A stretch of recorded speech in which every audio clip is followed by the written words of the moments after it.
स्वागत है आपका हमारे चैनल में। आज सुबह से सिख फॉर जस्टिस का एक लेटर काफी ज्यादा वायरल हो रहा था, जहां पर ये बताया जा रहा था कि किस तरीके से आम आदमी पार्टी को वो समर्थन प्रदान कर रहे हैं। लेकिन इसके बाद सिख फॉर जस्टिस के जो पन्नू, उन्होंने ये बात बताई कि उन्होंने किसी तरीके का कोई समर्थन किसी पार्टी को नहीं दिया है। लेकिन उसके बाद एक और जो है लेटर जारी किया गया आम आदमी पार्टी के नाम, जिसमें ये बताया गया कि जिसमें ये दावा किया गया कि अरविंद केजरीवाल और भगवत मान सिंह, जो कि इस वक्त पंजाब में आम आदमी पार्टी के सीएम कैंडिडेट है, वो दोनों ही खालिस्तानी रेफरेंडम को सपोर्ट करते हैं, उनका समर्थन करते हैं, जो कि एक बड़ी बात है और बड़ा आरोप है। और ये आरोप उसके साथ जो है काफी मिलता जुलता नजर आता है, जो कि कुमार विश्वास ने आम आदमी पार्टी के जो है अरविंद केजरीवाल पर लगाया था। तो इस वक्त हमारे साथ वेद शर्मा जी जुड़े हुए हैं, तो मैं वेद शर्मा जी से जानना चाहूंगी कि इस पर आपकी क्या प्रतिक्रिया। जिस तरीके से कुमार विश्वास पहले खालिस्तानियों के साथ एक सॉफ्ट कॉर्नर जो है अरविंद केजरीवाल के होने की बात कह रहे थे, और अब सिख फॉर जस्टिस ने भी ये बात साझा की है कि किस तरीके से खालिस्तानी रेफरेंडम को अरविंद केजरीवाल और भगवत मान सिंह जो सपोर्ट कर रहे हैं। देखिए, सबसे पहले हमको थोड़ा सा इतिहास में जाना पड़ेगा। We need to go back to those days when Aam Aadmi party इस देश के अंदर पैदा हुई। जो आम आदमी पार्टी के फाउंडर मेंबर थे, शांति भूषण जैसे लोग, जिन्होंने जो देश में बड़े वकील माने जाते हैं, उन लोगों ने किस प्रकार से कश्मीर के अंदर जो है रेफरेंडम कराने की बात कही थी। और उसके बाद 2017-18 की ये न्यूज है कि पिछले विधानसभा पंजाब के इलेक्शन में अरविंद केजरीवाल के ऊपर आरोप था कि जो खालिस्तानी सपोर्टर जो लोग थे, जो अलगाववाद मानसिकता वाले लोग थे, उनके घर में जो है अरविंद केजरीवाल ने रात बिताई थी। तो अब इसमें तो कोई शक और गुंजाइश वाली बात ही नहीं है। और जिस बात के ऊपर आज कुमार विश्वास बोल रहे हैं, कुमार विश्वास कोई रातों रात खड़े होकर उन्होंने ये बात नहीं बोली। कुमार विश्वास ने आज से 2 साल पहले भी ये बात मीडिया को आके बताई थी कि केजरीवाल का पंजाब प्लान क्या था। केजरीवाल कभी भी किसी सिख को जो है वहां की राजनीति में जो है स्टेब्लिश होना देना नहीं चाहते थे। तो उनका पिछला भी प्लान यही था कि फुल्का को और भगवंत मान को आपस में लड़ा दिया जाए, और उसके बाद एक ऑब्जर्वर, जैसे तमाम राज्यों में तमाम पार्टियां करती हैं, एक ऑब्जर्वर को भेजा जाए और जो है केजरीवाल के नाम पे सहमति बनाई जाए। तो ये वो पहले ही खुलासा कर चुके थे। अब इसमें एक नया अध्याय जुड़ा है कि केजरीवाल की मंशाएं क्या हैं। देखिए, केजरीवाल और केजरीवाल की राजनीति पूरा देश ही नहीं, पूरा विश्व पिछले 7 सालों से 8 सालों से देख रहा है। और ये केजरीवाल वो है कि जो बहुत ही शातिराना तरीके से आपके दिल में, आपके दिमाग में घुसेगा, फिर उसके बाद आपके राज्य में घुसेगा, फिर आपके घर में घुसेगा और आपको तबाह कर देगा। देश की राजधानी इसका बहुत बड़ा विटनेस है कि देश की राजधानी के अंदर इस व्यक्ति ने एक नया जो है पत्थर नहीं लगाया, पर हल्ला बहुत किया। तो आज जिस अलगाववाद, जिस आतंकवाद की आग से पंजाब झुलसता रहा, और जो पंजाब एक प्रोग्रेसिव पंजाब के रूप में जो है थोड़ा सा रीस्टैब्लिश होना शुरू हुआ था, आज उस पंजाब के अंदर दोबारा वो अलगाववाद की चिंगारियां जो है भड़कती हुई नजर आ रही हैं। इसके तमाम सबूत हैं। जब इस देश के अंदर कोरोना की महामारी आती है, तब यही केजरीवाल होता है जो यूपी और बिहार के लोगों को जो है लाउड स्पीकर लगा के बस में चढ़ा के आनंद विहार के बस अड्डों पे छोड़ देता है और यूपी के बॉर्डर की तरफ धकेल देता है, तो मरो या जियो, मुझे उससे कोई लेना देना नहीं है। परंतु जैसे ही इस देश के अंदर इसको लगता है कि किसान का, सो कॉल्ड किसानों का एक आंदोलन खड़ा हो गया, अब इससे मुझे पंजाब में माइलेज मिलेगी, ये व्यक्ति उन लोगों के लिए भंडारे की व्यवस्था करता है, ये व्यक्ति उन लोगों के लिए टॉयलेट्स लगवाता है, ये व्यक्ति उन लोगों के लिए जो है वहां पर जो है तमाम ऐशो आराम की, मतलब ड्राई फ्रूट से लेकर मसाजर तक की व्यवस्था लगवाता है, और देश की राजधानी को बिल्कुल जो है चारों तरफ से लॉक कर दिया जाता है। अगर तमाम ट्रेड एसोसिएशन के आप आंकड़ों पर जाएं, तो इस आंदोलन से अकेले दिल्ली के अंदर जो है 1.5 लाख करोड़ का जो है नुकसान हुआ है, और कम से कम 1 लाख लोगों की नौकरियां गई हैं। और यह आदमी दुनिया को जाके बता रहा है, मैंने 10 लाख लोगों को नौकरी दी है। तो आज जिसे कहते हैं ना, झूठ की पराकाष्ठा, झूठ भी शर्मा जाए, तो आज अरविंद केजरीवाल और जो उसके इरादे हैं, पंजाब को लेकर नहीं, देश को लेकर इरादे हैं। आप सोचिए, आरोप कितने भयावह आरोप लगे कि दिल्ली के अंदर ऑक्सीजन नहीं है, दिल्ली के अंदर एम्बुलेंस नहीं है, दिल्ली के अंदर ऑक्सीमीटर नहीं है, परंतु इस केजरीवाल की सरकार ने दिल्ली के रिसोर्सेज को पंजाब में डाइवर्ट कर दिया, और अपना राजनीतिक ब्रीडिंग ग्राउंड बनाने के लिए इन्होंने वो सब कुछ किया जो आप इस लोकतंत्र में सोच नहीं सकते। तो जो ये आरोप लग रहे हैं, और ये जो पन्नू, ये रेफरेंडम 2020 किसी से छुपा हुआ नहीं है, और रेफरेंडम 2020 को कैसे लोग सपोर्ट सपोर्ट कर रहे हैं, और जो जिस प्रकार से हर बार जो है एक नया कुछ निकल के आता है। आपने देखा होगा कुछ दिन पहले एक वीडियो इसी पन्नू की निकल के आई कि पंजाब के अंदर जो खालिस्तान का झंडा लगाएगा उसको जो है इतना डॉलर दिया जाएगा, इतना ये दिया जाएगा। आप बताइए, क्या केजरीवाल या उसके किसी गुर्गे ने इसका विरोध किया? आप किसी का विरोध नहीं कर रहे, इसका मतलब ये एक साइलेंट आप किसी को सपोर्ट कर रहे हैं। और आज इस प्रकार का लेटर आना, फिर पन्नू का एक वीडियो वायरल हो जाना, और अरविंद केजरीवाल की पार्टी की खामोशी कहीं ना कहीं ये दर्शाती है कि these people are hand in gloves. आप सोचिए, आज अगर ये किसान आंदोलन था तो उस किसान आंदोलन के अंदर भिंडरवाले की फोटोएं, पोस्टर दुनियादारी की लगी हुई थी, वहां खालिस्तान के नारे लग रहे थे, वहां पर बेअंत सिंह को मौत के घाट उतार देने वाले लोगों के पोस्टर लगे हुए थे। केजरीवाल और उसका वो जो आज बड़ा फेयर एंड हैंडसम जो उसका नया ब्रांड वहां पंजाब का प्रभारी बना घूम रहा है, क्या आपने उसको कभी इसका विरोध करते हुए देखा? जब इस तथाकथित किसान आंदोलन के अंदर मर्जा मोदी के नारे लग रहे थे, जब देश के टुकड़े टुकड़े करने के नारे लग रहे थे, क्या आपने किसी आम आदमी पार्टी के नेता या कार्यकर्ताओं को उसका विरोध करते हुए देखा? तो कहीं ना कहीं जिस प्रकार प्रधानमंत्री ने कहा अभी कुछ दिन पहले लोकसभा के अंदर अपने अभिभाषण में कि कांग्रेस जो है टुकड़े टुकड़े गैंग की लीडर बन गई है, तो ये जो देश के अंदर टुकड़े टुकड़े गैंग है, उसका जो सब लीडर है वो कहीं ना कहीं आम आदमी पार्टी बनती हुई नजर आ रही है। और ये सिर्फ पंजाब के भविष्य के लिए नहीं, ये पूरे देश के भविष्य के लिए एक बहुत बड़ा चिंता का जो है एक विषय है कि पंजाब के अंदर एक व्यक्ति इस प्रकार की राजनीति कर रहा है। यह व्यक्ति कहता है कि आज मैं अभी बयान सुन रहा था, अरविंद केजरीवाल कहता है कि मुझे आतंकवादी बनाया जा रहा है और मैं स्वीट आतंकवादी हूं, मैं ऐसा आतंकवादी हूं जिसने अस्पताल बनवाए।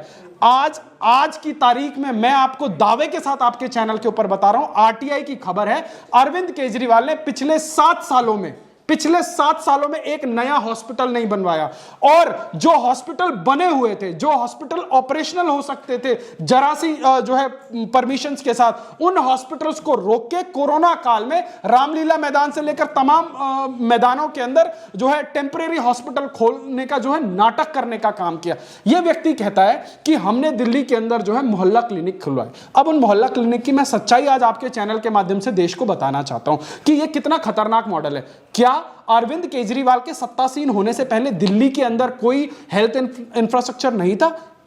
दिल्ली के अंदर सैकड़ों की संख्या में डिस्पेंसरियां थी, सरकारी डिस्पेंसरियां, जिसमें दिल्ली के लोगों को जो है मुफ्त में इलाज मिलता था, मुफ्त में दवाइयां मिलती थी। इस व्यक्ति ने उन सभी डिस्पेंसरियों को बर्बादी के कगार पर छोड़ दिया। जो एग्जिस्टिंग इंफ्रास्ट्रक्चर है उसको बर्बाद कर दिया, उसकी दीवारें जो है गिरने को हो गई, वहां पर कोई काम नहीं करा। पर इस व्यक्ति ने क्या किया?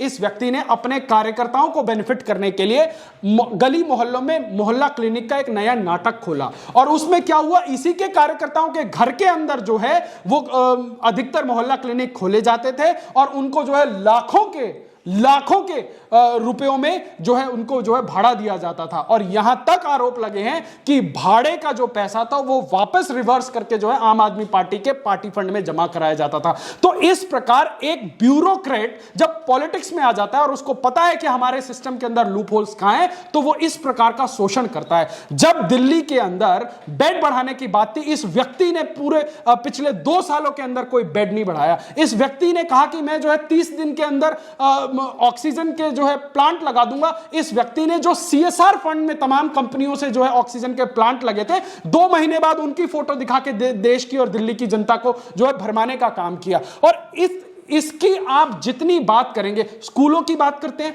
तो स्कूलों में दिल्ली के अंदर एक नया स्कूल तो बनाना छोड़िए, जितने एग्जिस्टिंग स्कूल हैं उनमें से कम हो गए स्कूल, और 4-5 स्कूलों को, चंद स्कूलों को जो है लीपापोती करके एक नया मॉडल जो दिल्ली का विकास है। तो एक बात बताइए, जैसे कि अरविंद केजरीवाल पर जिस तरीके से आरोप लगाया गया कुमार विश्वास द्वारा, और जिस तरीके से अभी जो खालिस्तानी संगठन है वो भी कई सारे बड़े दावे ठोक रहा है, तो इस बीच अरविंद केजरीवाल कहते हैं कि इस बात का खुलासा इन्होंने पहले क्यों नहीं किया, कुमार विश्वास पहले क्यों नहीं बोले, इन्होंने इतने दिनों तक मुझे छूट दे दी, मैं एक स्वीट आतंकवादी हूं, मैंने बहुत सारे काम किए हैं। तो इस तरीके की बयानबाजी अब अरविंद केजरीवाल की तरफ से की जा रही है, जो अब तक चुपचाप बैठे थे।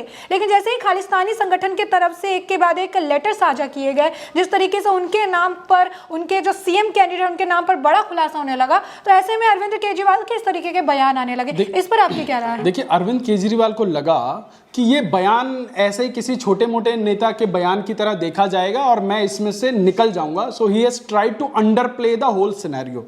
पर पंजाब की जनता इतनी बेवकूफ नहीं है जितना आसानी से आपने दिल्ली की जनता को बेवकूफ बनाया, क्योंकि पंजाब की जनता ने उस आतंकवाद और अलगाववाद के दंश को झेला है। वहां की नस्लें खराब हो गई।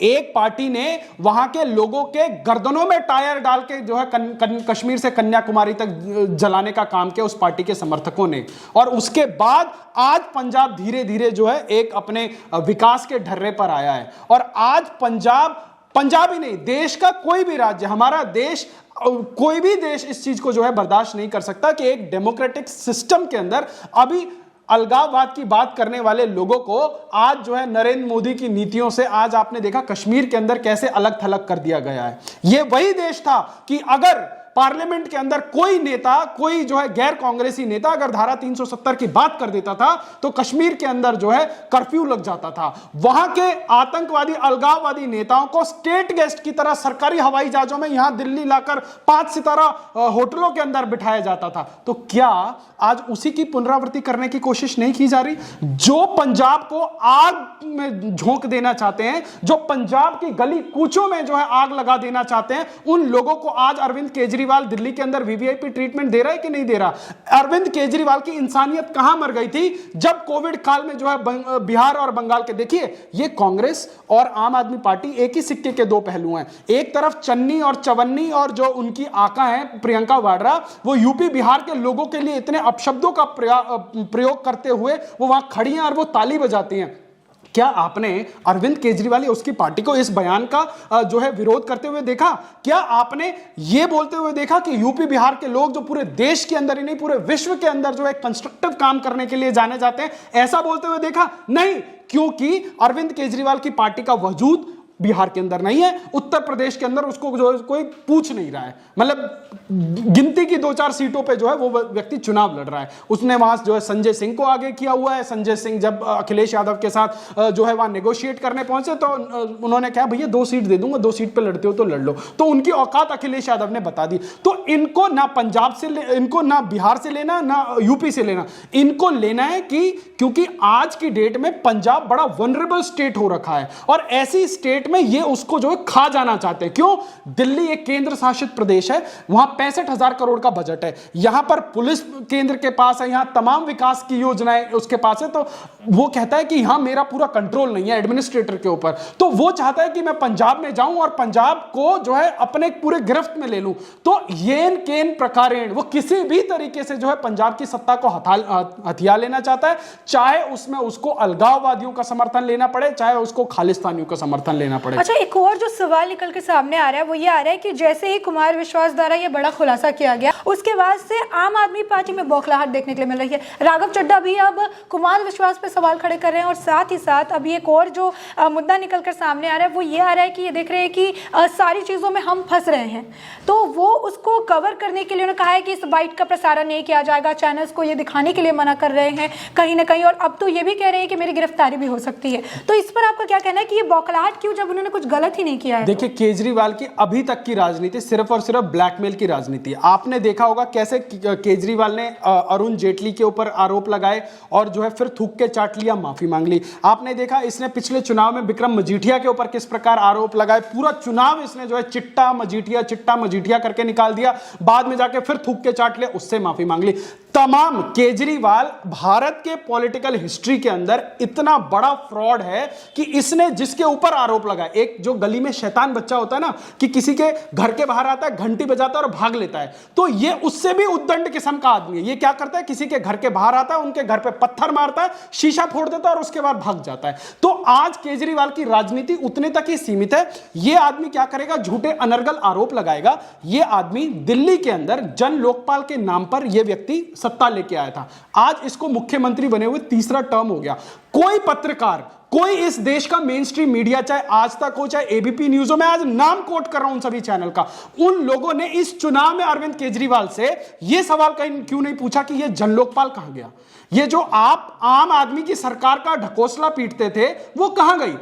आप गवर्नेंस की बात करते थे, वो कहां गई? आज आपके डिपार्टमेंट्स के अंदर अब क्या कर रहे हैं? चैनलों को धमकी दे रहे हैं कि हम तुमको ऐड नहीं देंगे। आप ये सोचिए ये कितना बड़ा ये कालनेमी है कि जब दिवाली का इसने पूजन किया यहां अक्षरधाम के अंदर, इस व्यक्ति ने जिन चैनलों ने उसको कवर किया उसको बकायदा करोड़ रुपया जो है एज ए एडवर्टीजमेंट। आप सोचिए अगर मुख्यमंत्री का कार्यक्रम है तो चैनल बाय डिफॉल्ट उसको कवर कर रहा है और यह दिखाने के लिए कि मैं बड़का हिंदू। आप सोचिए राम मंदिर का मुद्दा जब विचाराधीन था, ये और इसकी पार्टी बोलते थे कि अस्पताल बनना चाहिए, और अब जैसे ही राम मंदिर बन गया तो ये कह रहे हैं कि जी हम जो है दिल्ली के लोगों को जो है राम मंदिर की यात्रा पर ले जाएंगे। आप सोचिए कालनेमी भी जो है स्वर्ग में बैठा हुआ शर्माता होगा कि मुझसे भी बड़े वाले जो है इस कलयुग में पैदा हो गए हैं। तो केजरीवाल की राजनीति ही पूरी की पूरी फ्रॉड है और ये छलिया अब पंजाब के लोगों को छलने के लिए जा रहा है। और मेरा आपके चैनल के माध्यम से पंजाब की तमाम जनता को अनुरोध है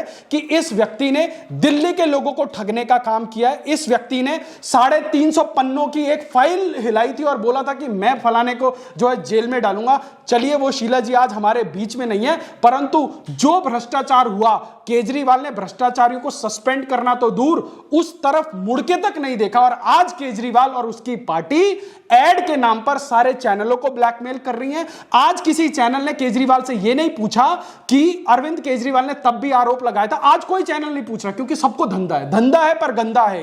क्यों? केजरीवाल जब आपको साल के अंदर 1800 करोड़ रुपया एड के ऊपर खर्चा कर रहा है, किसी चैनल ने कोविड काल में यह नहीं पूछा कि भाई आपके यहां पे वैक्सीनेशन कम क्यों हुई। जब इसके पास स्टॉक में वैक्सीनेशन होती थी ये रोज खड़ा होकर प्रधानमंत्री को गाली देता था। जब इसके पास 300 मेट्रिक टन की ऑक्सीजन की सप्लाई चाहिए होती थी ये 700 मांगता था। तो ये व्यक्ति देश के अंदर अराजकता फैलाने के लिए फेमस है और इससे बचना आज पंजाब की आवश्यकता है। तो ऐसे में आपने सुना कि वेद शर्मा जी का क्या कहना है और किस तरीके से कुमार विश्वास द्वारा लगाए गए आरोप कहीं ना कहीं अरविंद केजरीवाल की बौखलाहट से ही समझ आ रहा है कि किस तरीके से इन आरोपों में कुछ ना कुछ तो बात है जिसकी वजह से अरविंद केजरीवाल अब सामने आके इसका खंडन करते नजर आ रहे हैं। तो ऐसे में इस पूरे मुद्दे पर आपकी भी जो राय हो हमें कमेंट सेक्शन में कमेंट करके जरूर बताएं।